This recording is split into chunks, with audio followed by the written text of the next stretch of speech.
Hey guys, so it's practically raining right now. It's a gloomy, misty morning here, kind of cold. So it may not be the best setting and scenery to be talking about a tropical vegetable or fruit. However, today we are going to plant loofah. Now, maybe you're confused because you thought loofah was a sea sponge. Yeah, I'm talking about the kind, the loofah that you scrub yourself with, clean yourself with, clean dishes with, whatever you might use it for, exfoliate a little bit. That's what I'm talking about. So how do you grow loofah without salt water and a bunch of filters, and how would you feed it? Well, fortunately, loofah sponges don't come from the ocean, as I always thought up until about 3 or 4 years ago when I started growing it. Loofah is actually a gourd that you can grow in your garden. In fact, over the past several years, I've grown a ton of loofah. I didn't grow any last year, and I still have about 12 left. Here's two of them. They look familiar? So loofah can actually be eaten when it's tiny, when it's very immature. I don't happen to like the taste of it or the texture. It's a little bit slimy. It's kind of like frying up a zucchini that's slimy. I don't know. I don't like it. Some of you I know do, and you should give it a try if you haven't. I did, and that's where you'll find that maybe you do or don't like it. Anyway, today I want to take you through the process from seed to harvest and how a hanging zucchini actually turns into a sponge. So the thing about loofah is they are a tropical plant, and that gives some gardeners, especially in northern zones, a little trouble, because while you might have that tropical heat in the very maybe middle of the summer or late summer, loofah require a pretty long growing season. Now the great thing about loofah is the plant itself is just as decorative as any ornamental plant you might want to grow. It will take over though. It does grow quickly and it grows vigorously. But you can grow it in the ground or in containers. In fact, today I'm going to be planting in a container. But I've grown them successfully in raised beds and in the ground.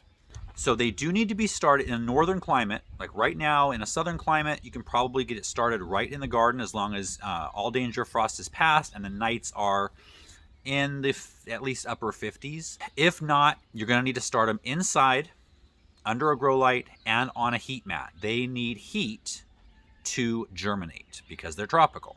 The only problem with that is loofah don't like to be transplanted.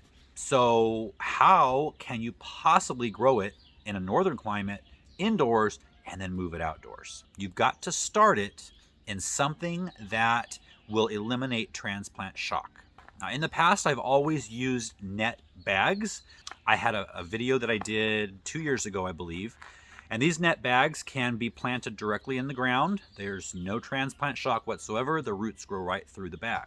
I didn't have those, and so I went to the second best option, which is a jiffy pot. It's just a pot made out of paper or peat, one of the two. This one I think is paper. And they don't last very long. This one's starting to disintegrate. But that's okay, because when I put it in the ground, and I can put it in as soon as it has its first real leaf. So there's the seed leaf that comes up first and the first real leaf. And when it has that, as long as the nights are in the 50s, it doesn't need heat other than to germinate. So once it's germinated and it has its first true leaf, they can go out in your garden as long as the nights are above 50. So they don't have to be in the jiffy pots that long. The jiffy pots, for anything longer than that, tend to break down before you're ready. So let's go up on the patio, and I'm going to sow a couple of loofah seeds and show you the best way to do it, because loofah seeds are notoriously difficult to germinate. And they take a while. So don't expect in the first week there's going to be germination, because it's probably going to take up to 2 weeks to see that first little sprout. So I have a bunch of seeds here saved. It's best to start with new seed with loofah.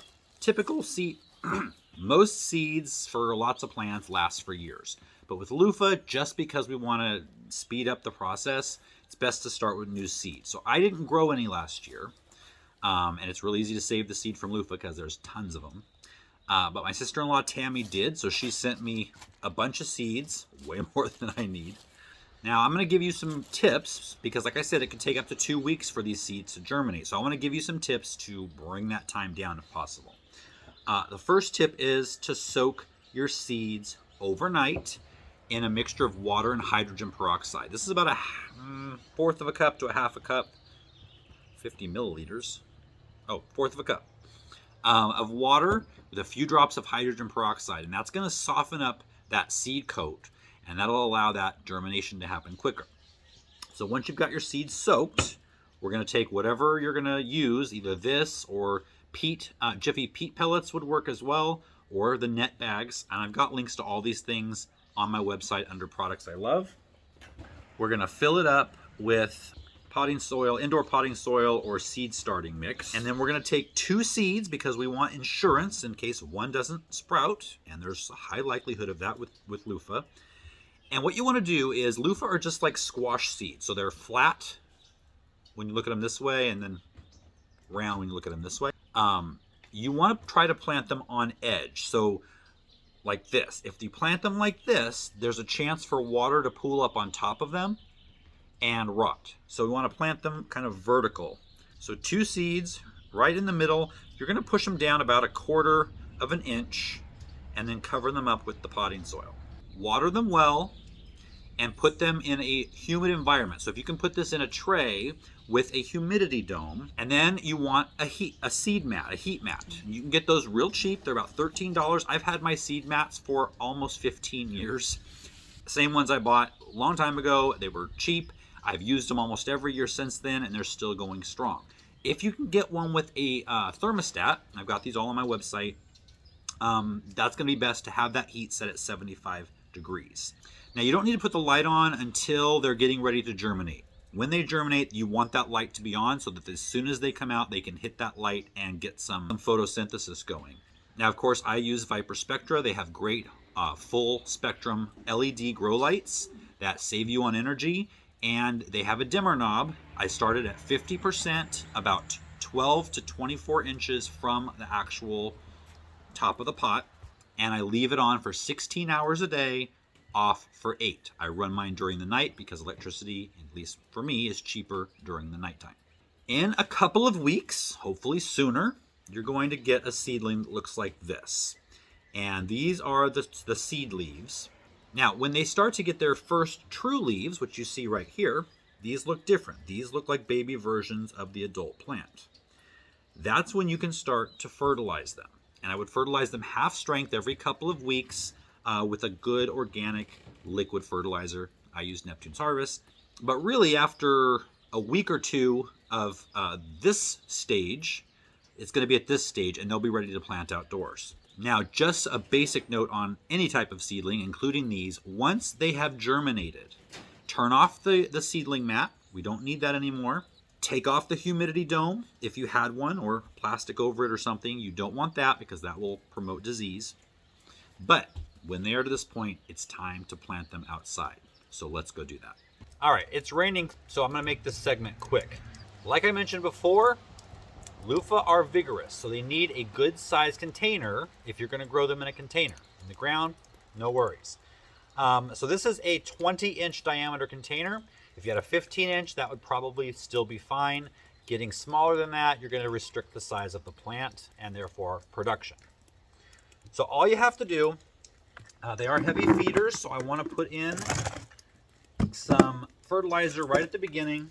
So of course I'm going to use the Neptune's Harvest crab and lobster, handful of that, and a handful of the kelp meal from Neptune's Harvest, and just mix it in. Then we're going to plant the loofah plant, peat pot and all, or grow bag and all, whatever you have, whatever you're putting it in. You want it to be the same depth here as it is here. No deeper, no shallower. Give it a good watering. I'm going to let the rain do that, and it'll be off and running. Loofahs are heavy feeders, so you want to feed them every 2 weeks with a good organic fertilizer. And like I said earlier, they're going to grow fast, they're going to grow vigorously, and they're going to grow big. So you need to provide a trellis for them let them grow on a fence, on an overhang. I wanted to put them on our patio cover here because they're tropical plants. They're beautiful plants. They really have the most beautiful leaves. They have beautiful yellow flowers, and they are very disease resistant. I had rust, I had powdery mildew on a cucumber plant, same family, right next to my loofah. And my loofah never got anything. And it stayed green all the way until we had some Santa Ana winds, which are very drying winds if you don't live here.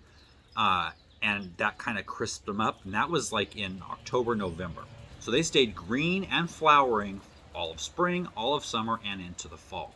As beautiful as they are a productive plant. And you hopefully will have quite a few long green, they look like zucchinis, but they'll be hanging there. And you want to know when it's time to harvest. Now there's my old way of thinking and then my new way of thinking. It's really fun to be a part of this gardening community because I learn all the time too.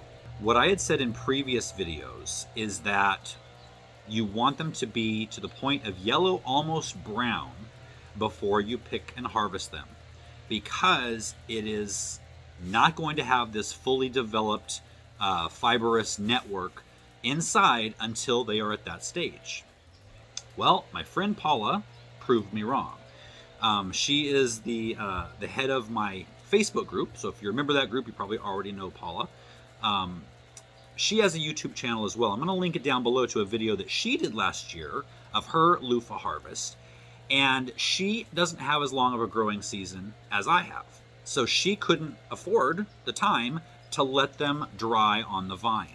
So she harvested hers green.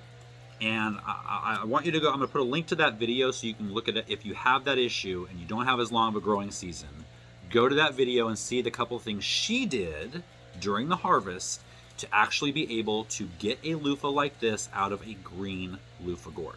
Now, I will tell you from watching her video, it isn't as easy as it is if it's yellow and almost brown. So I want to put in some video right now of 2 years ago in my harvest, and you can see the color that I let it get to harvest. And now I'm going to show you how to harvest it. Now this one right here is really getting to the point we want it to be at. It's the yellow color, but it's got brown on the tips and kind of through the middle, kind of like an overripe banana. But one thing you're going to feel is if you squeeze it, you're going to feel and hear cracking. You actually might even feel some air blow out on you. I just felt that as well. There's some separation between the skin and the loofah itself inside. Now where these hook on to the actual plant, it's very hard to pull them off. So you are going to need some clippers. And just snip the stem just above the fruit. And so we've got these two. Now here's the cool thing about loofah. You will never have to buy loofah seeds again because inside this fruit are 1 million loofah seeds, just in one.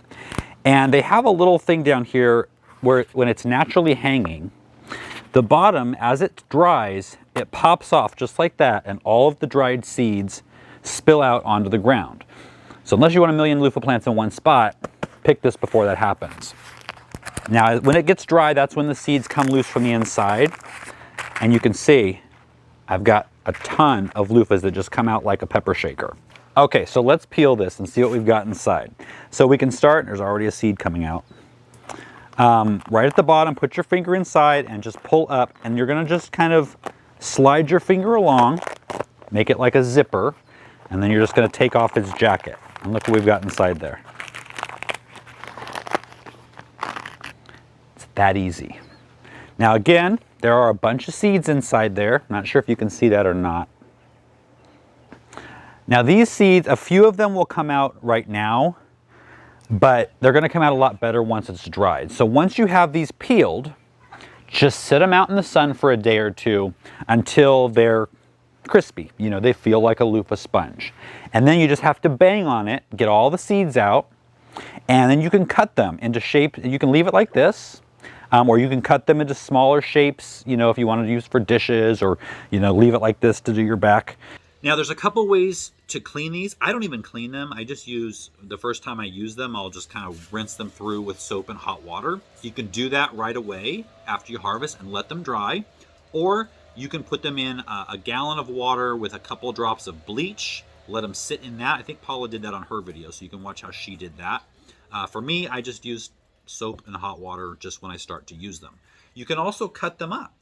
My sister-in-law, Tammy, I'm going to see if I can find a picture of it. I think I did it on Instagram. She made Christmas gift baskets for her kids' teachers. And she included not only the loofah that she grew, but some seeds as well. And I thought that was just a really cool idea. Let me know down below if you've grown loofah before. Let me know if you eat loofah and like it. And let me know if this is so cool you're hearing this for the first time and you, like I, thought that these grew in the ocean. If you learned something, please give the video a thumbs up. Make sure you're subscribed if you haven't already. Share the video to others who you think might find this interesting. And I'll see you next time.